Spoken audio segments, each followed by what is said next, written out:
Alors shalom à vous, j'espère que vous allez bien par la grâce de Dieu. Le Seigneur nous a encore une fois de plus gardés, il a encore usé de sa bonté, de son amour pour chacun de nous et nous lui donnons toute la gloire pour ce temps que nous allons passer ensemble. Alors ce soir j'ai envie de vous parler, nous n'allons pas mettre bien longtemps durant ce direct, mais au moins nous sommes ensemble pour quelques minutes, n'est-ce pas? Et j'ai simplement envie de vous partager quelque chose que j'ai reçu à cœur et concernant la confiance. Est-ce que quelqu'un peut encore te faire confiance? Peut-on encore compter sur toi? Le thème de ce soir, c'est peut-on encore compter sur toi? Est-ce que de nos jours, une personne peut se confier à toi et une personne peut vouloir se confier à toi et que tu gardes son secret? Est-ce que de nos jours, on peut encore compter sur toi? Est-ce que de nos jours, on peut encore te dire quelque chose, que tu puisses garder le secret, que tu puisses garder la confidence de quelqu'un qui a osé te faire confiance? Et c'est ce dont nous allons parler ce soir, aujourd'hui. Alors, figurez-vous que nous sommes des êtres humains et nous vivons encore sur la terre, n'est-ce pas? Et nous avons besoin les uns des autres, c'est-à-dire que les hommes ont besoin des femmes, les hommes ont besoin des frères, des sœurs, etc., des pères, des mères, etc., d'accord? Des enfants, des cousins, neveux, nièces, etc. Donc, la vie, c'est un cercle, un tissu social, parce que nous avons besoin les uns des autres. Tu ne peux pas vivre tout seul en autarcie. Tu as forcément besoin de ton voisin, tu as forcément besoin de ta voisine, tu as forcément besoin d'une personne dans un domaine particulier. Tu as forcément besoin de quelqu'un dans ta vie. Tu ne peux pas vivre ta vie toi tout seul sans faire appel à quelqu'un. Tu as besoin forcément de tout un chacun, parce que Dieu a mis des dons et des talents dans chaque personne, et c'est ce que nous utilisons sur la terre. Et voilà pourquoi il y a des dentistes, il y a des pharmaciens, il y a des géologues, il y a des gynécos, il y a des architectes, il y a des maçons, il y a des menuisiers, voyez-vous, pour que chaque personne puisse servir à quelque chose et pour que chaque personne puisse être utile dans son domaine. Alors, aujourd'hui, dans la communauté chrétienne, nous avons le grand regret, je pense que vous ferez le même constat que moi, qu'il y a très peu de personnes en qui on peut se confier. C'est-à-dire qu'il y a très peu de personnes que tu verras, peut-être dans l'église ou même ailleurs, dans la communauté chrétienne en globalité, envers qui tu iras et tu diras, tiens, j'ai quelque chose qui me pèse sur le cœur et j'aimerais partager avec toi. Et que tu puisses parler à la personne en toute confiance, en toute, tranquillité. Et qu'un jour, que tu n'entendes parler de la confidence que tu as faite à la personne. Un jour, vous allez vous fâcher, la confidence va se retrouver au vu et au su de tout le monde. Voyez-vous, malheureusement, c'est l'état de la communauté chrétienne actuellement. Or, le Seigneur nous dit qu'on doit pouvoir compter sur toi. Tu dois pouvoir être une bonne personne, une personne à l'image de Christ, une personne à l'image de Dieu, une personne que lorsqu'on te voit, tu inspires confiance, une personne, lorsqu'on te voit, tu donnes envie à une personne de te ressembler. Pourquoi? Parce que tu as les caractéristiques de Christ. Et la personne, même si elle ne connaît pas Christ, elle dira, ben tiens, j'aimerais bien avoir ta joie, je ne sais pas comment tu fais, on a tous des problèmes, mais toi, tu es toujours souriant, toi, tu es toujours aimable, j'aimerais bien être comme toi, tu m'inspires confiance, j'aimerais bien faire comme toi, j'aimerais bien me réjouir comme toi, j'aimerais bien parce que tu parais ne pas avoir de problème. Voyez-vous? Alors ce soir, j'ai envie de vous parler et j'ai envie de remettre chacun face à lui-même. Autrement dit, j'ai envie de faire appel à la conscience de chacun et à rappeler toute personne qui m'entend ce soir à dire que nous devons être des personnes en quiconque doit avoir confiance. Si tu as été quelqu'un dans le passé à qui on ne pouvait pas faire confiance, à qui on ne pouvait même pas parler, et bien ce soir, j'ai simplement envie que tu te remettes en question et que tu dises, oui, c'est vrai que si je suis chrétien, si je suis chrétienne, je dois vivre, je dois être à l'image du Christ. Au juste, lorsque l'on te voit, qu'est-ce que l'on dit de toi? Lorsque l'on t'entend parler, qu'est-ce que l'on dit de toi? Voyez-vous? Et c'est tout comment dirais-je, cet aspect extérieur, mais qui fait partie de toi, tout ce que tu renvoies comme image, tout ce que tu renvoies comme témoignage de ta personne, c'est ce dont nous allons parler ce soir afin que chacun vraiment puisse rentrer dans le droit chemin, n'est-ce pas? Pas que nous ne sommes pas dans le droit chemin, mais j'ai envie de rappeler quand même que quelquefois, les chrétiens adoptent des comportements qui ne sont pas ceux qui sont dictés par la parole de Dieu. Et ce soir, j'aimerais simplement faire appel à la conscience de tout un chacun, à dire, ben, revenons aux valeurs biblique. Revenons à ce que la Bible nous donne comme recommandation. D'accord? Alors, j'ai envie de vous parler du b.a.-ba, c'est-à-dire que quelqu'un vient te parler dans la vie courante, hein, ta copine, ton copain, voilà, ta fiancée, ta femme, etc. Quelqu'un vient te parler, ton collègue de travail, par exemple, vient te faire une confidence. Même au sein de l'église, une sœur vient te parler pour dire, tu sais, moi, avec mon mari, ça ne se passe pas très bien actuellement, j'ai des soucis, voilà, on a des difficultés financières, par exemple, et on n'arrive pas à payer le loyer, etc. Ok. Bon. Je vais sur la base que lorsque quelque chose arrive à ta connaissance, ce n'est pas pour rien. Au juste, ce n'est pas pour rien que quelque chose arrive à tes oreilles, d'accord? C'est parce que tu as un rôle à jouer, qu'il soit spirituel, qu'il soit financier, qu'il soit matériel. C'est arrivé à tes oreilles pour que toi, en tant qu'enfant de Dieu, que tu puisses justement avoir une valeur ajoutée, n'est-ce pas? Ok, donc la personne vient se confier à toi. Logiquement, tu dois être là en train de compatir, c'est-à-dire partager la douleur, n'est-ce pas? Et apporter les meilleurs conseils que tu puisses apporter, sans pour autant dénigrer, sans pour autant juger, parce que lorsqu'une personne vient te voir, ce n'est pas pour être jugé, mais vraiment loin de là. Ce n'est pas pour être dénigré, ce n'est pas pour que toi tu te vois meilleur, ce n'est pas pour que tu puisses justement saisir une occasion pour écraser l'autre, ce n'est pas du tout pour ça que les gens viennent vers toi, d'accord? Si une personne vient à toi, c'est parce que la personne a jugé que tu étais la meilleure personne à cet instant précis, à écouter la confidence et à la garder, et éventuellement à lui apporter une solution, n'est-ce pas? La Bible dit que Dieu nous donne la connaissance, Dieu nous donne, comment dirais-je, l'intelligence, et celui qui n'a pas la sagesse, qui la demande. Donc, lorsqu'une personne s'approche à toi, de toi, ce n'est pas pour que si tu es en colère, par exemple, pour que tu déverses ta colère sur la personne. Si tu es aigri, pour que tu déverses ton aigreur sur la personne. C'est pour que justement que tu puisses faire face, preuve de maturité, preuve d'amabilité, preuve d'amour, parce que la Bible dit « aimons-nous les uns les autres », n'est-ce pas?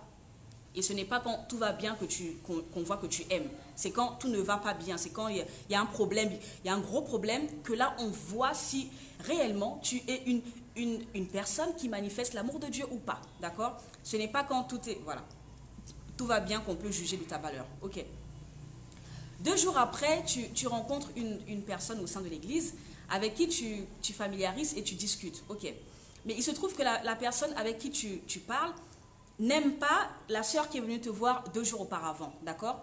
Toi, en tant que bon chrétien, logiquement, tu devrais être en train comment dirais-je, de chercher la réconciliation. N'est-ce pas? Si tu apprends que l'autre n'aime pas l'autre, tu devrais être en train de chercher à les réconcilier. Ok. Au cours de la discussion, la sœur dit « Ah ben tu sais, moi cette sœur je ne l'aime pas trop et en plus elle m'a créé des problèmes il y a 2 ans.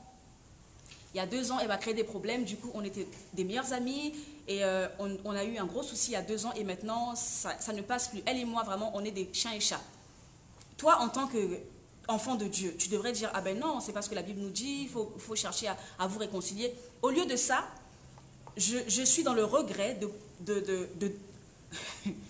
dénoncer ces choses. Voyez-vous, je suis dans le regret de pouvoir parler des choses qui sont vraies et qui se passent encore de nos jours. Au lieu de ça, tu rajoutes de l'huile sur le feu pour dire « Ah oui, c'est vrai, d'ailleurs, la sœur en question est venue me voir pour me dire qu'elle a des problèmes avec son mari, ils n'arrivent pas à payer leur loyer.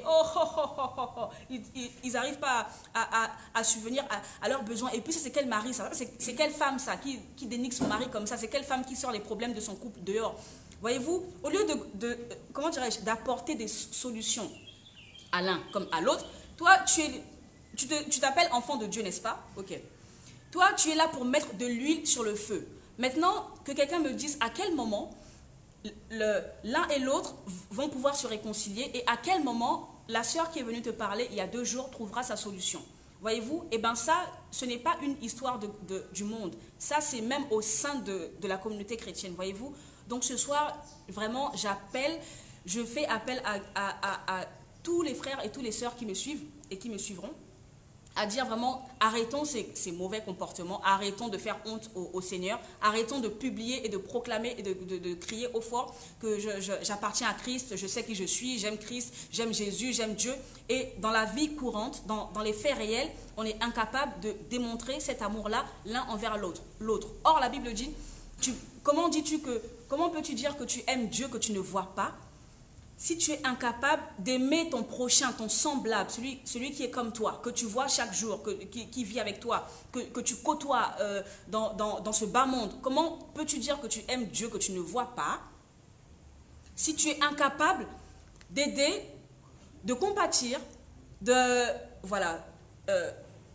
là pour ton frère que tu vois, que tu fréquentes, d'accord? Alors ce soir, j'ai envie de dire, arrêtons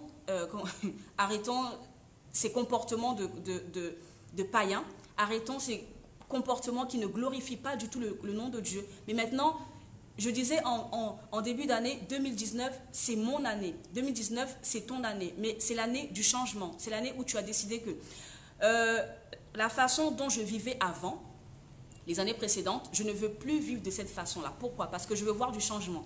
Mais le changement, il vient parce que les choses changent. Le changement vient parce que je modifie des choses dans mon comportement. Le changement vient parce que je modifie des choses dans mes habitudes. Si je ne modifie rien et si je vis toujours comme les années précédentes, je n'aurai aucun changement.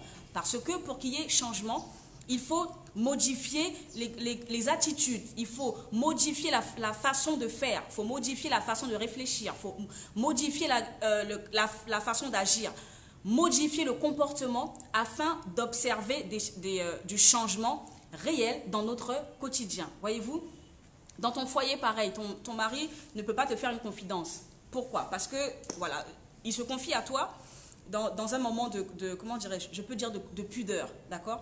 Il se confie à toi et je m'en vais vous rappeler que pour un homme, c'est pas une évidence de se confier. Ce n'est pas une évidence d'ouvrir son cœur et de se mettre, comment dirais-je, à cœur ouvert comme ça, de parler, n'est-ce pas? Ok. Toi, ton mari fait l'effort de te parler, de te confier je ne sais pas, une souffrance qu'il a au fond de son cœur, ou un projet, ou un regret, ou une chose qui lui pèse au cœur, n'est-ce pas? Dans un moment de faiblesse ou quoi que ce soit. Ok. Logiquement, toi, tu es la femme, tu es la confidente, d'accord? Tel que Dieu a créé la femme, Dieu a dit que la femme, c'est le bonheur de l'homme, d'accord? Dans une femme, il y a toutes les caractéristiques qui complètent un homme. Il y a toutes les caractéristiques qui font que l'homme n'a besoin de plus rien d'autre que de cette femme-là. Parce que la femme arrive avec toutes les caractéristiques pour le rendre un homme bâti, un homme fait, d'accord? Une femme qui a compris pas mal de choses, qui a quand même la sagesse de Dieu, qui a quand même la connaissance de la parole divine et qui arrive avec tous ces bagages-là pour pouvoir porter du fruit dans la vie de cet homme, n'est-ce pas? Ok. Le monsieur se confie en toi. Bon, dans ce moment-là, tu es une bonne femme, une bonne épouse qui écoute, qui est gentille, qui est attentive, etc. Ok. Dans une semaine, il se trouve que vous traversez une situation conflictuelle. Quel que soit le conflit, ce que vous vous êtes dit dans votre chambre, ça reste dans votre chambre, dans la confidence, n'est-ce pas? Ok. Toi, en tant que femme insoumise, je vais appeler ça comme ça, en tant que femme insoumise, en tant que femme révoltée, en tant que femme, comment dirais-je, qui a perdu, j'ai envie de dire la raison, n'est-ce pas? Tu te retrouves à ressortir exactement la confidence que le mari t'a fait il y a une semaine, n'est-ce pas? Oui, d'ailleurs, toi aussi, tu m'avais dit, tu t'es confié à moi, voilà que c'est toi qui pleurais ici quand on te parlait, hein, comme un bébé ici, là. Voilà, maintenant, c'est toi qui... Pourquoi tu parles maintenant? Pourquoi aujourd'hui tu ouvres ta bouche? C'est pas toi qui pleurais ici comme un bébé, hein? Voyez-vous, c'est ainsi que les foyers se brisent, c'est ainsi comment dirais-je, des fissures entrent au sein du couple, au sein du foyer, parce que les choses ne sont pas faites comme il le faut, d'accord? Es-tu encore une personne sur qui on peut compter? Es-tu encore une personne qui sait prendre sur soi? Est-ce que vous savez que malgré toute la colère que tu peux traverser, malgré toutes les émotions que qui peuvent traverser ton être, d'accord? Il y a des choses que tu ne peux pas sortir de toi. Il y a des choses que tu ne peux pas dire. Il y a des choses qui doivent rester à l'intérieur de toi, et ce, malgré ta condition émotionnelle, malgré ta colère, malgré ton mécontentement, malgré ton aigreur, malgré ta frustration. Il y a des choses que tu ne peux jamais sortir, parce que lorsque la personne s'est confiée en toi, c'est comme si elle a pris Elle a pris un peu d'elle et elle t'a livré, elle t'a confié, voyez-vous? Elle t'a donné un peu de ce qui lui est cher, voyez-vous? Elle t'a donné parce qu'elle te faisait confiance. Toi, en aucun cas, tu as le droit de ressortir ce que quelqu'un t'a confié. Peu importe. Ne va pas dire, ah, en fait, j'étais tellement énervé. Tout le monde s'énerve. La Bible dit, mets-toi en colère, mais ne pêche pas. Tu as le droit d'être énervé, mais tu n'as pas le droit de pécher. Et tu as encore moins le droit de décevoir quelqu'un. Tu as encore moins le droit de briser quelqu'un, de blesser quelqu'un, parce que tu ignores les répercussions que ce que tu as fait, que ton geste aura sur cette personne-là. Voyez-vous? Ok, c'est comme ça que dans les couples, l'un ne peut plus faire confiance en l'autre. Alors que Dieu a créé les choses tellement parfaitement que la meilleure amie de l'homme, ça doit être la femme. Le meilleur ami de la femme, ça doit être l'homme. Voyez-vous, il doit avoir ce rapport-là, ce lien-là au sein du foyer. Mais si à cause si à cause du manque d'intelligence de l'un ou de l'autre, il n'y a plus ce rapport-là, ça crée déjà une défaillance au sein du couple. Est-ce que quelqu'un me comprend? Est-ce que quelqu'un peut écrire défaillance? Défaillance. Si, à cause du comportement de l'un ou de l'autre, les choses ne sont pas respectées, croyez-moi, ça crée une défaillance au sein du foyer. Peu importe ce que, et là je reviens quand même sur le couple, l'homme et la femme, peu importe ce que l'homme a pu te confier, garde-le, c'est pour toi, c'est pas pour toi, ta copine, la soeur de ta copine, c'est pas pour tout ce monde-là, c'est pour toi en tant que femme, épouse, en tant que coéquipière, en tant qu'associée, en tant que partenaire de vie, en tant que partenaire de projet, en tant que partenaire de tout ce qui concerne votre quotidien. C'est pour toi en tant qu'être humain, d'accord? Ce n'est pas pour toi et tes copines. Sinon, il ferait une assemblée, il vous réunit tous ensemble, allez, il vous parle ensemble, c'est même plus vite, voyez-vous, et sans ambiguïté. Mais comme ce n'est pas le cas, c'est un débat à huis clos, c'est à toi qu'il a parlé et aujourd'hui, on doit retrouver cela au sein des chrétiens. Pareil au sein de l'Église. Alors ça, je vais vous parler de quelque chose que je déplore, mais vraiment de façon très, comment dirais-je, très sèchement. Tu as un problème avec un frère. Le problème concerne toi et le frère. Le problème ne concerne pas toute la terre entière. Ce n'est pas toute la terre entière qui a un problème avec le frère, n'est-ce pas? Ok.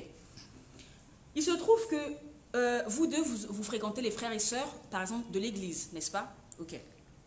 Forcément, ce sont les mêmes frères et sœurs qui font partie de la même église. Toi et le frère, vous ne vous entendez pas. Du moins, vous avez décidé de ne pas vous entendre. Ça, c'est votre choix personnel à vous.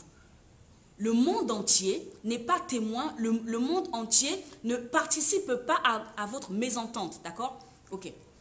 Maintenant, toi, par, j'ai envie de dire, mauvais cœur, par jalousie, tu vas joindre, alors, tu prends l'autre frère, tu prends l'autre sœur, tu prends encore l'autre sœur, tu dis, ok, moi j'ai un problème avec tel frère, je ne l'aime pas, il m'a causé tant de tort, il m'a fait ci, il m'a fait ça. Au juste, tu partages ta cause négative envers une personne aux autres personnes. Résultat, tu agrandis le cercle d'ennemis de cette personne-là, voyez-vous?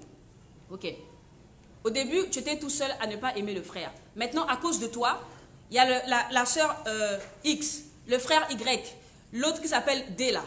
Vous êtes maintenant 4 à ne pas aimer ce frère. Pourquoi? Parce que toi, tu t'es dit que tiens, si je suis tout seul là, c'est pas bon. Il faut unir le maximum de personnes pour détester le frère. Est-ce que vous savez que ça se passe dans les églises? Et moi, ce soir, je le dénonce. Parce que si tu as un problème avec une sœur, c'est ton problème à toi. C'est personnel. Votre problème, il est personnel. Garde ton problème avec la sœur. Ne va pas propager le problème à d'autres sœurs qui vont, elles aussi, détester la sœur ou le frère. Est-ce que vous me comprenez? Voilà. C'est ce que je dis. Arrêtons l'hypocrisie. Arrêtons les comportements bizarres.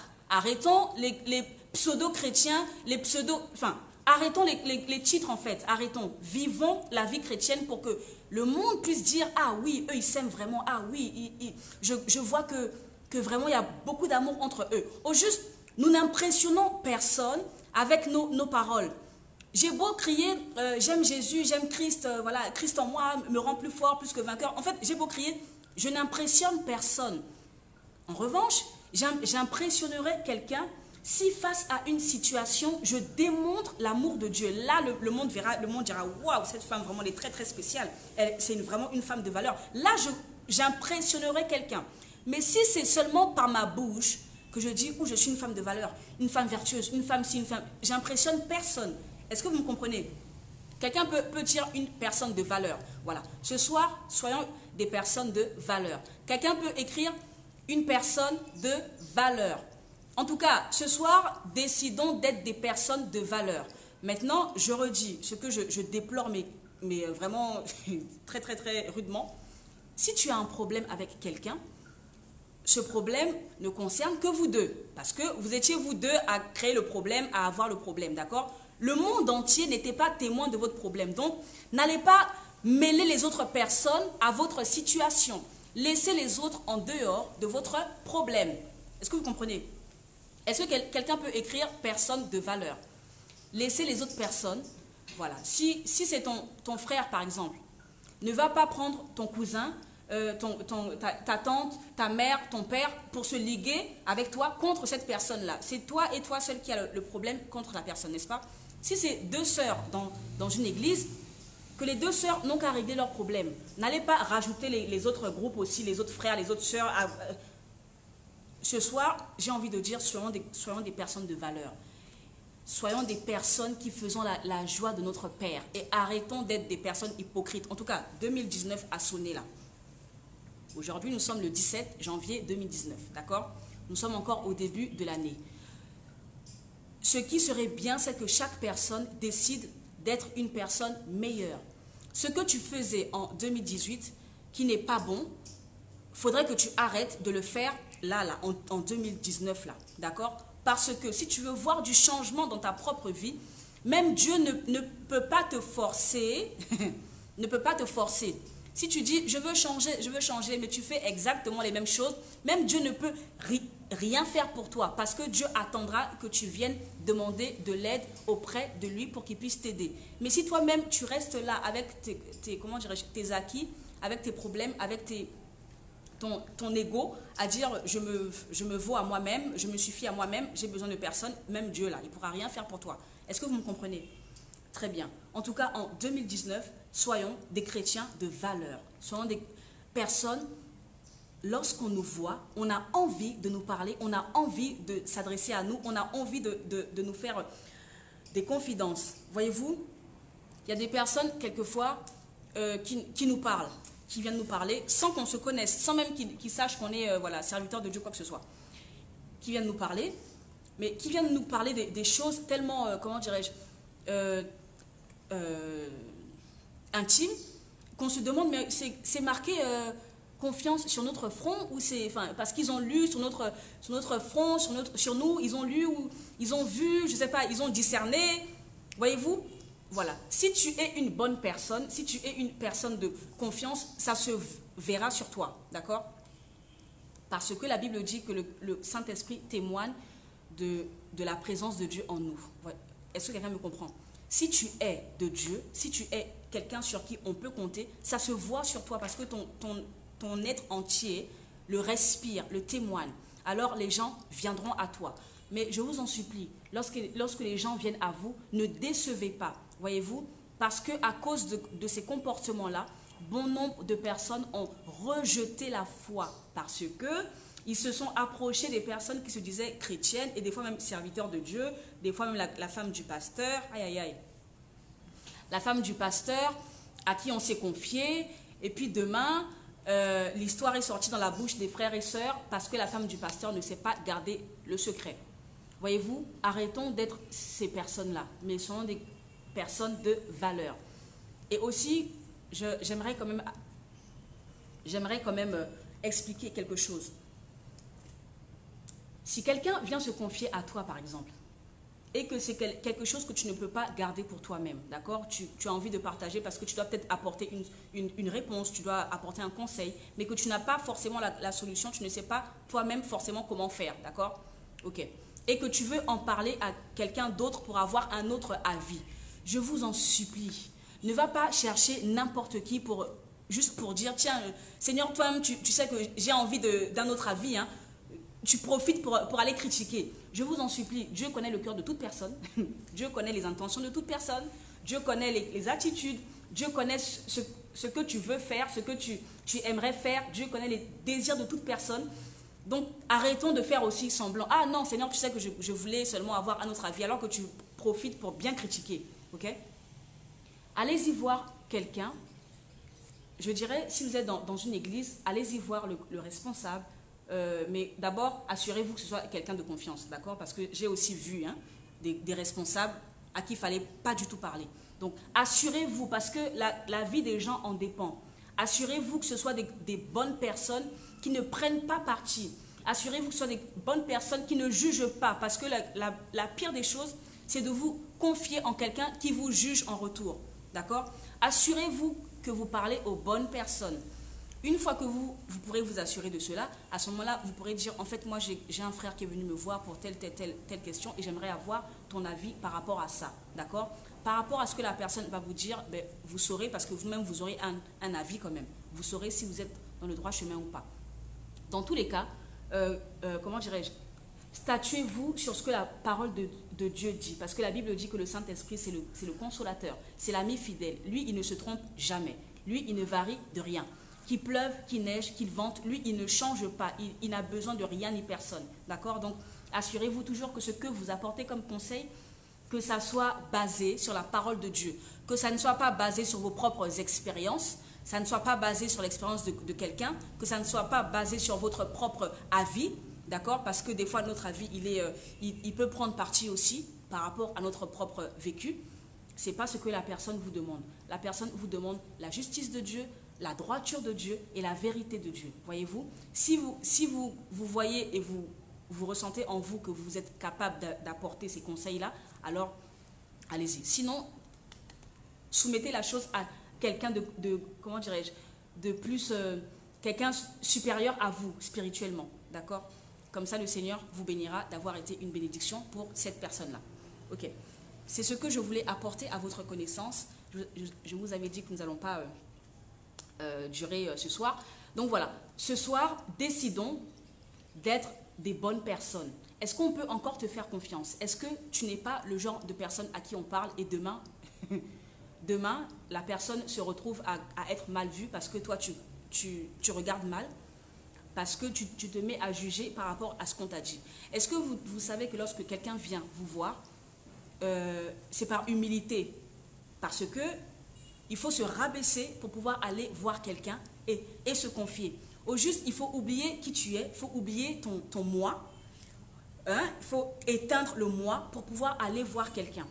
Déjà, si la personne s'est humiliée elle-même à venir te voir pour te parler sincèrement, à cœur ouvert, je vous en supplie, ne faites pas, comment dirais-je, ne prenez pas des ailes au juste. Ne vous croyez pas supérieur parce que quelqu'un est venu vous voir. Non. Considérez-vous pour des personnes privilégiées parce que la grâce de Dieu repose sur vous, que quelqu'un vient à vous pour vous voir. Donc, puisque la grâce de Dieu repose sur chacun de nous, alors bénéficions et profitons et mettons à profit chaque jour la grâce que Dieu pose sur notre vie. Voyez-vous? Et c'est comme je dis toujours que nous ne sommes que des instruments. Un instrument, c'est le propriétaire qui se charge de l'utiliser comme il veut.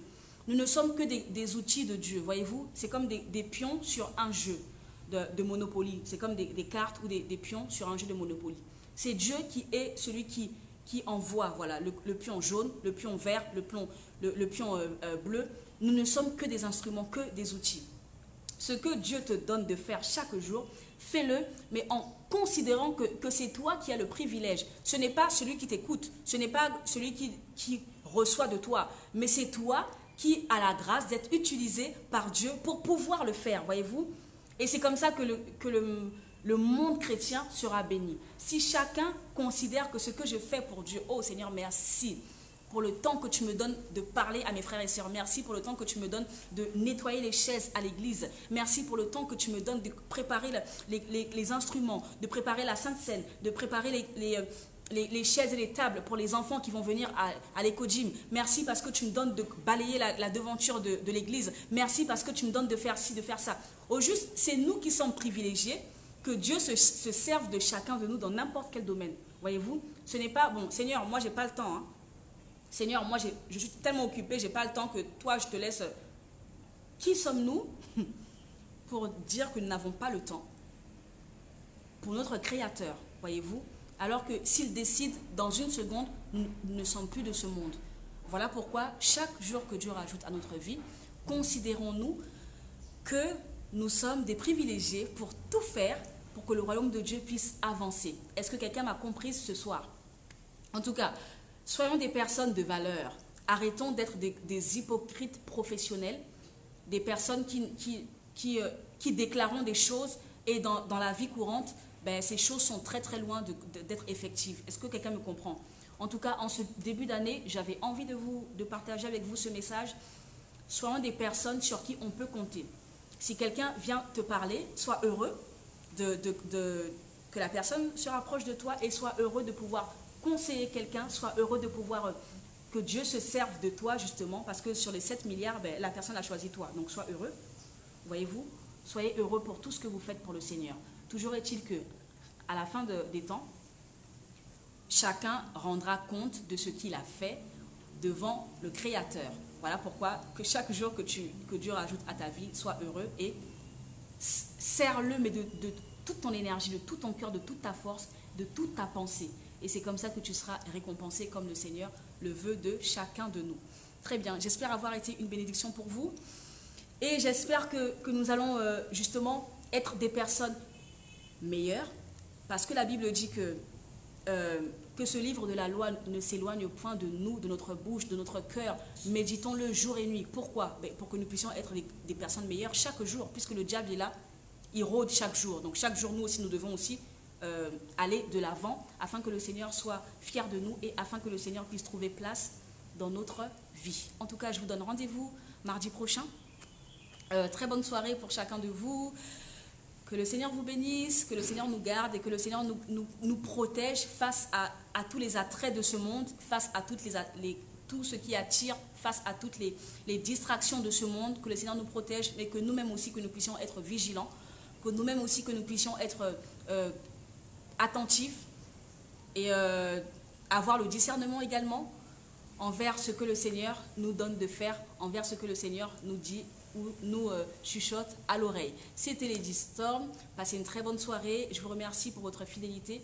Je vous demanderai de partager la vidéo une fois qu'elle sera terminée, afin que le maximum de personnes puissent écouter et que nous tous nous puissions aller de l'avant d'un pas bien déterminé, bien déterminé.